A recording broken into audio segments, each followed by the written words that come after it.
중국의 자존심. 19. 진시황릉. 1. 진시황제 만리장성과 같은 특급 소재를 영화계에서 가만둘 리 만무인데 가장 공력을 들이는 곳은 중국임은 틀림없다. 그중 일반 대중에게 잘 알려진 영화는 중국의 간판 스타인 장이모와 공리가 주연으로 1989년에 출시한 진용이다. 주인공 몽천방은 진시황제 암살 시도를 물리쳐 총에 맞는 장군이었는데 불로불사액을 찾기 위해 서북과 떠나야 하는 동남동료 중 한 명인 한동아와 사랑에 빠진다. 그러나 이들의 사랑은 발각되어 한동아가 사형 언도를 받는다. 동남동녀만 불로초를 찾을 수 있는데 동아가 남자와 접했으니 처벌은 피할 수 없는데 한동아는 몽천방에게 키스하며 입으로 불사액을 전해주고 불로 뛰어들어 죽는다. 반면 몽천방은 진흙이 발라진 채로 불에 구워져 인간 병마용이 되지만 불사액을 먹었으므로 죽지는 않는데 1930년대 진시황릉 도굴꾼에 의해 우연히 몽천방이 깨어난다. 한마디로 2000년을 뛰어넘는데 그 앞에 주리리가 나타난다. 몽천방은 그녀가 한동아의 환생이라며 쫓아다니는데 주리리가 이를 알 리 없다. 그런데 주리리가 도굴꾼의 도굴에 휘말리며 죽게 되기 직전에야 자기가 옛날 한동아의 환생임을 깨닫고 몽천방에게 다음 생을 기약하는 말을 남긴다. 다시 시간이 흘러 1990년대에 세계 각국 관광객들이 병마용을 보러 오고 그 중에는 일본인 단체 관광객으로 온 여자가 있는데 그녀는 바로 한동아와 주리리의 환생이다. 병마용객 발굴 현장에서 연구원으로 일하는 몽천방은 그녀가 누구인지 알아차리고 놀라서 웅시한다. 영화 자체는 진시황제와 불로초, 진시황제의 능묘, 병마용갱 등을 환생이라는 트릭으로 버무렸는데 중국의 절대 황제의 이야기를 애절한 사랑 이야기로 변형시켰다 하여 큰 화제를 일으킨 작품이다. 그런데 바로 이런 영화가 나올 수 있었던 배경은 중국의 현존하는 진시황제의 능에서 비롯된다. 중화인민공화국 산시성 시안린퉁구 원산원의 거대한 야산을 여산 또는 역산이라 부르는데 이것이 중국 최초의 황제인 진시황제의 묘지이다. 바로 진시황릉이다. 기원전 246년에 착공하여 기원전 208년까지 38년간 공사를 했는데 지금 보이는 것은 야트막한 피라미드형으로 그래도 76m라는 높이를 자랑한다. 학자들은 진시황릉이 당시 진나라의 수도였던 함양의 모양을 본떠 만들었는데 외성과 내성으로 나뉘어져 있음을 확인했다.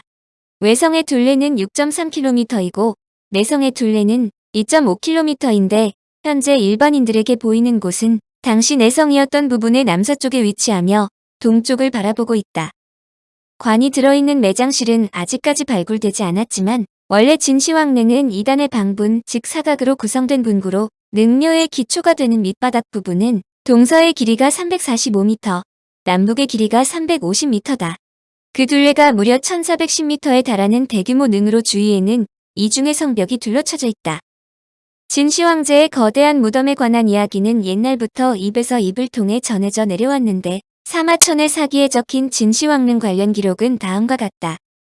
9월 시황제를 여산에 매장했다. 시황제가 처음 즉위했을 때 여산을 공사했고 천하를 통일하자 전국의 죄수 70만여 명에게 지하수가 3번 돌 정도로 구덩이를 깊게 파괴하고 구리를 부어 외곽을 만들었다. 궁궐과 여러 관리, 진귀한 보물들을 가득 매장하였다. 장인에게 기계 쇠뇌를 만들게 하여 묘에 접근하는 자가 있으면 그를 쏘게 하였다. 수운으로 여러 개울, 강과 바다를 만들고 기계로 수운을 주입하였다. 위로는 하늘의 모습을, 아래로는 땅의 형상을 갖추었다. 인어의 기름으로 초를 만들어 영구히 꺼지지 않게 하였다. 이세 황제가 말하기를 자식이 없는 선제의 후궁을 내쫓는 것은 옳지 않다. 명령을 내려 그들을 모두 죽게 하니 죽은 사람이 매우 많았다. 매장을 끝내자 누군가 말하기를 장인이 기계를 만들었고 모든 노예가 그 사실을 알고 있는데 노예가 많아 누설될 것입니다. 장례가 끝나고 보물 등을 이미 다 감추어 놓자 묘의 가운데 통로를 폐쇄하고 바깥문도 폐쇄하여 장인과 노예들이 나오지 못하게 하니 다시는 빠져나오는 사람들이 없었으며 능에 풀과 나무를 심으니 그 모습이 마치 산과 같았다.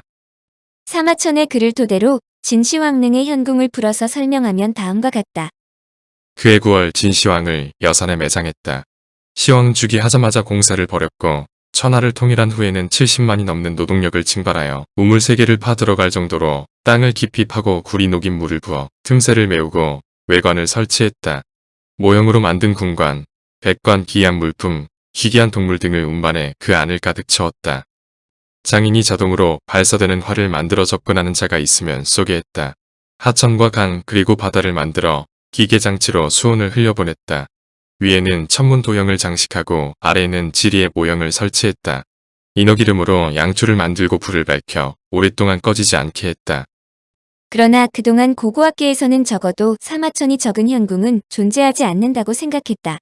진나라를 멸망시킨 항우의 군대가 진시황제의 능을 철저하게 약탈하고 파괴했다고 알려졌기 때문이다. 진시황릉에 엄청난 보물이 매장되어 있다는 기록에 따라 진을 멸망시킨 항우는 제일 먼저 진시황릉을 파헤쳤다.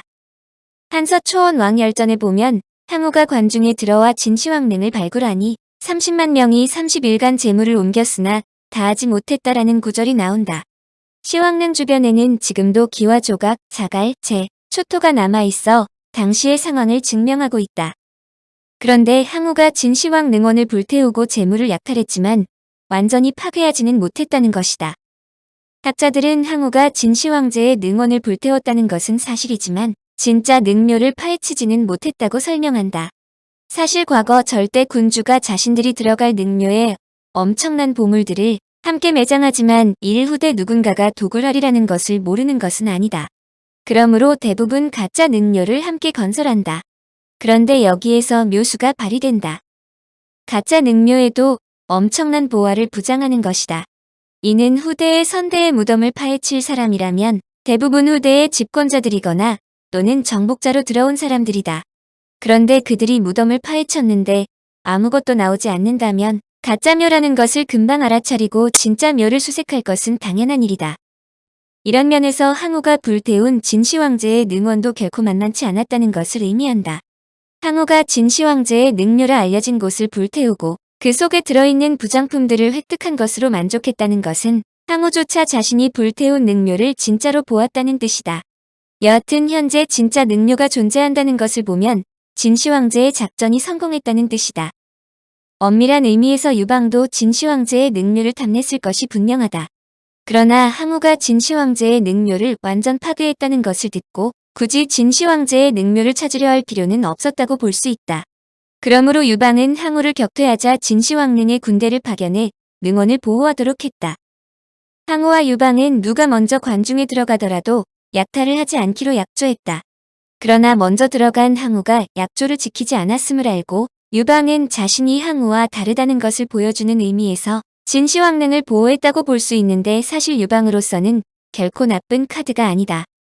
당나라 말기에 황소의 난을 일으킨 황소의 군대는 공개적으로 진시황릉을 도굴하라는 명령을 받았다. 그들은 진시황릉에 매장되어 있을 엄청난 재보를 확보하여 군비와 병기의 부족을 충당하고자 한 것이다. 청나라가 멸망하고 군벌들의 혼전이 벌어질 때도 섬서지방의 군벌이 군비를 충당하기 위해 대대적으로 진시황릉을 도굴했지만 모두 실속이 없었음은 물론이다. 지하도시 진시황릉. 수많은 후대의 집권자들이 진시황릉에 눈독을 들였지만 결론은 진시황릉은 온전했다는 뜻이다. 그것은 진시황릉이 상상을 초래하는 규모이기 때문이다. 진시황릉이 얼마나 거대한 규모였는가는 2002년 시안병마용 박물관팀이 밝혀냈다. 진시황제의 묘만 해도 전체 면적이 2제곱킬로미터에 달하고 지하 4층의 거대한 궁전으로 되어 있으며 묘역 안팎에는 내성과 외성을 쌓아 당시 도읍지인 시안의 모습을 담았다. 묘역 외성과 길이만 12km에 달해 무덤이라기보다 하나의 지하도시에 가깝다. 공토 아래의 지하 궁전도 동서로 485m, 남북으로 515m로 총면적이 25만 제곱미터로 알려지는데 25만 제곱미터는 약 8만 평이나 된다. 현재처럼 첨단 발굴 장비를 갖고 있더라도 정확한 발굴 위치를 모른다면 무자비로 땅을 파헤쳐야 하는데 이것이 간단한 일은 아니다. 진시황릉은 당시 진시황의 궁전을 그대로 축소, 복제한 모형으로 건축했다. 거대한 봉우리가 중앙에 있고 내성과 외성이 이를 차례대로 둘러싸며 보호하고 있다. 특히 내성과 외성 안팎 여러 곳에 병마용과 유물들이 묻혀 있다. 내성벽 내부의 서쪽 부근에서 청동 마차와 말들이 발견되었으며 내성벽 안에서는 황제들을 모시던 관리들과 행정 강요들의 모습을 본 딴 인형들이 발굴되었다. 또한 외성과 내성 안 사이의 공간에서는 무희들과 광대들의 인형들이 출토되었다. 외성벽 북쪽에서는 황실 정원이 있는데 이 정원에서 청동으로 만든 학과 거위, 오리, 그리고 악사들의 모형이 발굴되었고 외성 바깥쪽으로 말들이 산채로 매장되었다. 이는 마치 말을 타고 곧바로 성을 나갈 수 있는 차비를 차린 것이다. 더불어 진시황릉 서쪽에서 능을 건설하기 위해 동원되었던 수많은 사람들의 유해가 발견되었다. 사마천의 글에 수많은 사람들이 생매장되었다는 것이 확인된 것이다. 큰 틀에서 중앙 부분에 묘실이 있을 것으로 추정했지만 이를 확인하는 것이 간단한 일은 아니다. 그런데 2003년 863고고 원격탐사 지구물리 종합탐사기술 프로젝트 팀이 완벽히 방수 처리된 묘실을 발견했다고 발표했다. 지하 궁전 형태로 만들어진 이 묘실은 해발 470에서 480m 지대에 높이가 15m 정도이고 동서 80m, 남북 50m의 크기라고 유사 이 박사는 설명했다. 그러나 아직 묘실 내부의 소장품과 도굴 여부에 대해서는 확인되지 않았다. 특히 영묘의 거대한 구조물은 사라져 버렸으며 오직 꼭대기가 떨어져 나간 피라미드와 닮은 나무 둔덕만 350제곱미터의 토대 위에 남아있지만 현재까지 세계에서 가장 큰 분묘로서의 의용은 사라지지 않았다. 청취자에게 원하는 것은 1. 구독 2. 좋아요